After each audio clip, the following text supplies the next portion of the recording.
ಜಗತ್ತಿನಲ್ಲಿ ಧನಾತ್ಮಕ ಹಾಗೂ ಋಣಾತ್ಮಕ ಶಕ್ತಿಗಳೆರಡೂ ಇವೆ. ಇವೆರಡು ನಮ್ಮ ಜೀವನದ ಮೇಲೆ ಪ್ರಭಾವ ಬೀರುತ್ತವೆ. ಇದು ಒಂದಲ್ಲ ಒಂದು ಸಂದರ್ಭದಲ್ಲಿ ನಿಮ್ಮ ಅನುಭವಕ್ಕೂ ಬಂದಿರುತ್ತದೆ. ಧನಾತ್ಮಕ ಶಕ್ತಿಗಳೆಂದರೆ ಯಾರೂ ಅಷ್ಟಾಗಿ ತಲೆಕೆಡಿಸಿಕೊಳ್ಳುವುದಿಲ್ಲ, ಯಾಕೆಂದರೆ ಅದರಿಂದ ಎಲ್ಲವೂ ಒಳ್ಳೆಯದೇ ಆಗುತ್ತದೆ. ಆದರೆ ಋಣಾತ್ಮಕ ಅಂಶಗಳು ಹಾಗಲ್ಲ. ಇದರಿಂದ ಜೀವನದಲ್ಲಿ ಎಲ್ಲವೂ ಋಣಾತ್ಮಕವೇ ಆಗುತ್ತಾ ಹೋಗುತ್ತದೆ. ಯಾರೋ ನಮ್ಮ ಮೇಲೆ ಈ ಋಣಾತ್ಮಕ ಪ್ರಭಾವವನ್ನು ಬೀರುತ್ತಾರೆ ಎಂದಲ್ಲ, ಬದಲಾಗಿ ನಾವೇ ನಕಾರಾತ್ಮಕ ಅಂಶಗಳನ್ನು ಸ್ವೀಕರಿಸುವರಾಗಬಾರದಲ್ಲ. ಅಸೂಯೆಯ ರೂಪದಲ್ಲಿರುವ ನಕಾರಾತ್ಮಕ ಆಲೋಚನೆಗಳು, ಇತರರನ್ನು ಟೀಕಿಸುವುದು, ಜಗಳವಾಡುವುದು, ಹೊಟ್ಟೆಬಾಕತನ, ಆಲಸ್ಯ ಮುಂತಾದವುಗಳನ್ನು ತಪ್ಪಿಸಬೇಕು. ಉತ್ತಮವಾಗಿ ಬದುಕಲು ನಮ್ಮ ಸುತ್ತಲೂ ಏನಾಗುತ್ತಿದೆ ಎಂಬುದನ್ನು ನಾವು ಗಮನಿಸುತ್ತಿರಬೇಕು.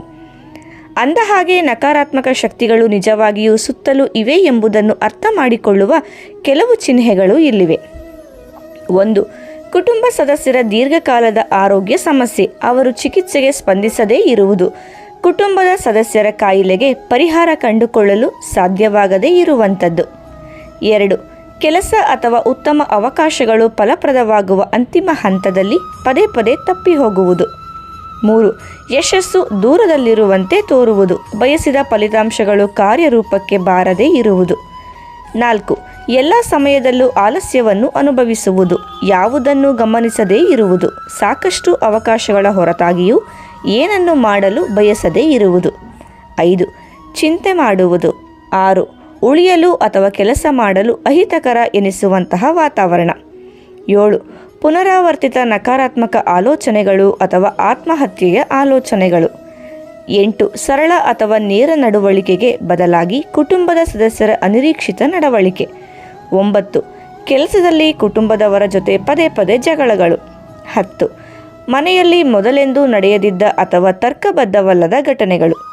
ಅಂತಹ ನಕಾರಾತ್ಮಕತೆಯು ವಾಸ್ತುದೋಷಗಳ ಪರಿಣಾಮವಾಗಿರಬಹುದು. ನಿರ್ದಿಷ್ಟವಾಗಿ ದಕ್ಷಿಣದಿಂದ ಪಶ್ಚಿಮ ಪ್ರದೇಶದಲ್ಲಿ ತೀವ್ರವಾದ ವಾಸ್ತುದೋಷಗಳಿಂದಲೂ ಆಗಿರಬಹುದು, ಅಥವಾ ನಿಮ್ಮ ದೇವರ ವಾಸಸ್ಥಾನ ತಪ್ಪಾದ ಸ್ಥಳವನ್ನು ಹೊಂದಿರಬಹುದು. ಅದರ ಹೊರತಾಗಿ ನಿಮ್ಮ ಮನೆಯನ್ನು ಅಶುದ್ಧವಾಗಿಟ್ಟುಕೊಳ್ಳುವುದು, ಅಸ್ತವ್ಯಸ್ತವಾಗಿ ಇಟ್ಟುಕೊಳ್ಳುವುದು, ಬಹಳಷ್ಟು ಬಳಕೆಯಾಗದ, ಹಾನಿಗೊಳಗಾದ, ಮುರಿದ ವಸ್ತುಗಳಿಂದ ಕೂಡಿರುವುದು ಋಣಾತ್ಮಕ ಶಕ್ತಿಗಳಿಗೆ ಆಹ್ವಾನ ನೀಡುತ್ತದೆ. ಆದರೆ ಅಂತಹ ಶಕ್ತಿಗಳ ನಿರ್ಮೂಲನೆಗೆ ನಮ್ಮದೇ ಆದ ಪ್ರಾಚೀನ ವಿಜ್ಞಾನವಾದ ವಾಸ್ತುಶಾಸ್ತ್ರಗಳಲ್ಲಿ ಉತ್ತರಗಳಿವೆ. ನಿಮ್ಮ ಮನೆಯ ಪ್ರವೇಶ ದ್ವಾರವನ್ನು ಸ್ವಚ್ಛವಾಗಿಡಿ. ಮನೆಯ ಪ್ರವೇಶ ದ್ವಾರವನ್ನು ಸ್ವಚ್ಛವಾಗಿಡುವುದು ನಕಾರಾತ್ಮಕ ಶಕ್ತಿಯನ್ನು ದೂರವಿರಿಸಲು ಸಹಾಯ ಮಾಡುತ್ತದೆ. ಜೊತೆಗೆ ನಿಮ್ಮ ಅತಿಥಿಗಳಿಗೆ ಉತ್ತಮವಾದ ಮೊದಲ ಆಕರ್ಷಣೆಯನ್ನು ಸೃಷ್ಟಿಸಲು ಸಹಾಯ ಮಾಡುತ್ತದೆ. ನಿಮ್ಮ ಮನೆಯ ಪ್ರವೇಶ ದ್ವಾರದಲ್ಲಿ ನೀವು ಹೆಚ್ಚು ಆಕರ್ಷಕವಾಗಿ ಕಾಣುವಂತೆ ಸಣ್ಣ ಗಿಡಗಳನ್ನು ಕೂಡ ಇಡಬಹುದು. ನಿಮ್ಮ ಮನೆಯು ಒಳಗಿನಿಂದ ಮಾತ್ರವಲ್ಲದೆ ಹೊರಗಿನಿಂದಲೂ ಸ್ವಚ್ಛವಾಗಿರುವುದು ಅತ್ಯಗತ್ಯ. ಆದ್ದರಿಂದ ನಿಮ್ಮ ಮನೆಯ ಪ್ರವೇಶ ದ್ವಾರವನ್ನು ನಿಯಮಿತವಾಗಿ ಸ್ವಚ್ಛಗೊಳಿಸುವುದನ್ನು ರೂಢಿಯಲ್ಲಿಟ್ಟುಕೊಳ್ಳಿ. ಬಾಗಿಲನ್ನು ಹಾಗೂ ಕಿಟಕಿಗಳನ್ನು ಒರೆಸಲು ನಿಂಬೆ ರಸ, ಉಪ್ಪು ಮತ್ತು ಬಿಳಿ ವಿನಿಗರ್ನೊಂದಿಗೆ ನೀರಿನ ಮಿಶ್ರಣವನ್ನು ಬಳಸಬೇಕು. ನಂತರ ಎಲ್ಲ ಪ್ರವೇಶ ದ್ವಾರಗಳಲ್ಲಿ ಸಮುದ್ರದ ಉಪ್ಪನ್ನು ಸುರಿಯಿರಿ. ಋಣಾತ್ಮಕ ಶಕ್ತಿಗಳು ಆವರಣವನ್ನು ಪ್ರವೇಶಿಸಿದಂತೆ ತಡೆಗಟ್ಟಲು ಅದನ್ನು ಡೋರ್ ಮ್ಯಾಟ್ನಿಂದ ಮುಚ್ಚಬಹುದು. ನೆಲವನ್ನು ಒರೆಸುವಾಗ 1 ಚಿಟಿಕೆ ಸಮುದ್ರದ ಉಪ್ಪನ್ನು ನೀರಿಗೆ ಸೇರಿಸಬೇಕು. ಗುರುವಾರ ಹಾಕಬಾರದು. ಇದು ಮನೆ ಅಥವಾ ಕೆಲಸದ ಸ್ಥಳದ ನಕಾರಾತ್ಮಕ ಶಕ್ತಿಯನ್ನು ನಾಶ ಮಾಡಲು ಸಹಾಯ ಮಾಡುತ್ತದೆ. ದುಷ್ಟ ಕಣ್ಣುಗಳನ್ನು ನಿವಾರಿಸಲು ನಿಮ್ಮ ಕೈಯಲ್ಲಿ ಸ್ವಲ್ಪ ಉಪ್ಪನ್ನು ತೆಗೆದುಕೊಂಡು ಅದನ್ನು 3 ಬಾರಿ ಬಾಧಿತ ವ್ಯಕ್ತಿಯ ತಲೆಯ ಮೇಲೆ ತೆಗೆದುಕೊಂಡು ಹೋಗಿ ನಂತರ ಆ ಉಪ್ಪನ್ನು ಮನೆಯಿಂದ ಹೊರಗೆ ಚೆಲ್ಲಿ. ಇದೇ ರೀತಿ ಉಪ್ಪನ್ನು ಬಿಸಿನೆಸ್ ವಿಷಯದಲ್ಲೂ ಬಳಸಬಹುದು. ಈ ಉಪ್ಪಿನ ಪರಿಹಾರವನ್ನು ಮಾರಾಟವನ್ನು ಹೆಚ್ಚಿಸಲು ಸಹ ಬಳಸಬಹುದು. ಕೆಂಪು ಬಟ್ಟೆಯಲ್ಲಿ ಉಪ್ಪನ್ನು ಹಾಕಿ ಅಂಗಡಿ ಅಥವಾ ಕಚೇರಿಯಲ್ಲಿ ನೇತು ಹಾಕಿ. ಇದು ಅಂಗಡಿಗಳು ಮತ್ತು ವ್ಯವಹಾರಗಳನ್ನು ದುಷ್ಟ ಕಣ್ಣುಗಳಿಂದ ರಕ್ಷಿಸುತ್ತದೆ.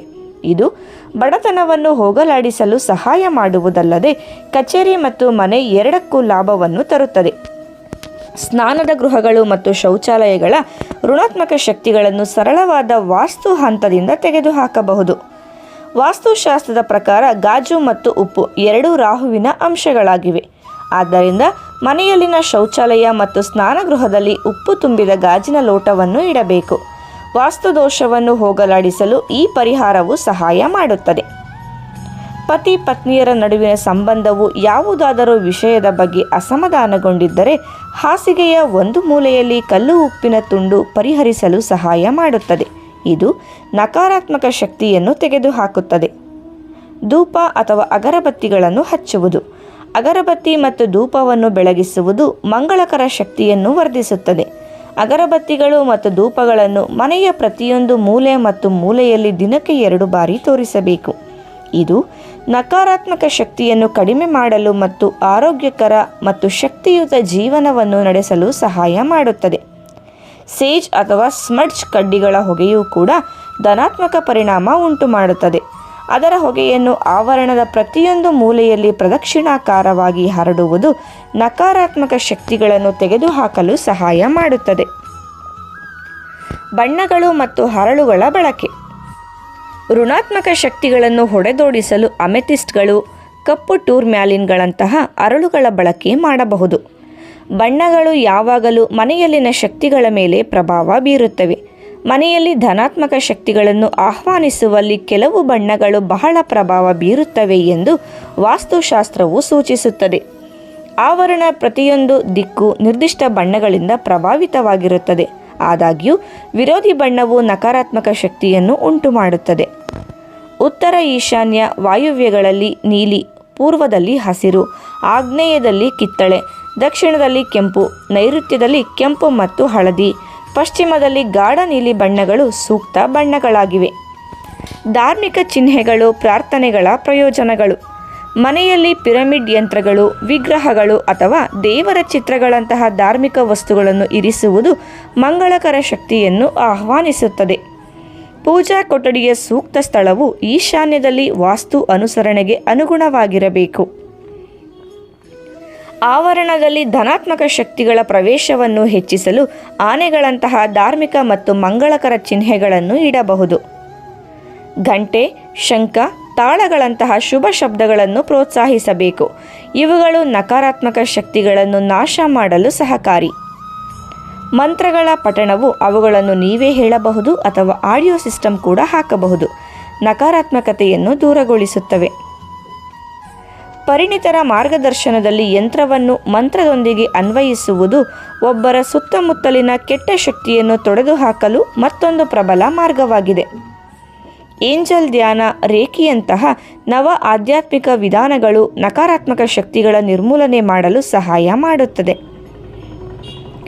ಇನ್ನು ಕುಟುಂಬದ ಸದಸ್ಯರ ನಡುವಿನ ಪೈಪೋಟಿಯನ್ನು ಬಿಂಬಿಸುವ ಚಿತ್ರಗಳು ಅಥವಾ ಇನ್ಯಾವುದೋ ವಿಧದ ದುಃಖದ ಚಿತ್ರಗಳನ್ನು ಚಿತ್ರಿಸಿದರೆ ನಕಾರಾತ್ಮಕ ಶಕ್ತಿಗಳು ಹೆಚ್ಚಾಗುತ್ತವೆ. ಅವುಗಳು ನಮಗೆ ಗೊತ್ತಿಲ್ಲದೆ ಋಣಾತ್ಮಕ ಶಕ್ತಿಯನ್ನು ಹೆಚ್ಚಿಸುತ್ತವೆ. ಹಾಗೆಯೇ ಒಡೆದ ಗ್ಲಾಸ್ಗಳು, ಕನ್ನಡಿ, ಒಡೆದ ಚಿತ್ರಗಳು ಅಥವಾ ಒಡೆದ ದೇವರ ವಿಗ್ರಹಗಳು ಒಳ್ಳೆಯದಲ್ಲ. ಹೀಗೆ ನಕಾರಾತ್ಮಕ ಶಕ್ತಿಗಳನ್ನು ನಿರ್ಮೂಲನೆ ಮಾಡಲು ಕೆಲವೊಂದು ವಿಧಾನಗಳು ಇಲ್ಲಿವೆ. ಆದರೆ ಈ ವಿಧಾನಗಳು ಕೆಲವೊಮ್ಮೆ ವಿಫಲಗೊಳ್ಳುವ ಸಾಧ್ಯತೆಗಳೂ ಇವೆ. ಆಗ ನೀವು ಪರಿಣಿತರ ಬಳಿ ತೆರಳಿ ಪರಿಹಾರವನ್ನು ಕೇಳಬಹುದು ಅಥವಾ ಅವರನ್ನೇ ಕರೆತಂದು ಮಾರ್ಗದರ್ಶನ ಪಡೆಯಬಹುದಾಗಿದೆ. ಅಷ್ಟಕ್ಕೂ ಈ ಎಲ್ಲ ಸಂಗತಿಗಳು ಅವರವರ ನಂಬಿಕೆ ಹಾಗೂ ವಿಶ್ವಾಸಕ್ಕೆ ಸೀಮಿತವಾಗಿವೆ. ಸ್ನೇಹಿತರೆ, ಮಾಹಿತಿ ಇಷ್ಟ ಆದರೆ ವಿಡಿಯೋಗೆ ಒಂದು ಲೈಕ್ ಮಾಡಿ. ಇದೇ ರೀತಿ ಉಪಯುಕ್ತ ಮಾಹಿತಿಯೊಂದಿಗೆ ಮುಂದಿನ ವಿಡಿಯೋದಲ್ಲಿ ಭೇಟಿಯಾಗೋಣ. ಧನ್ಯವಾದಗಳು.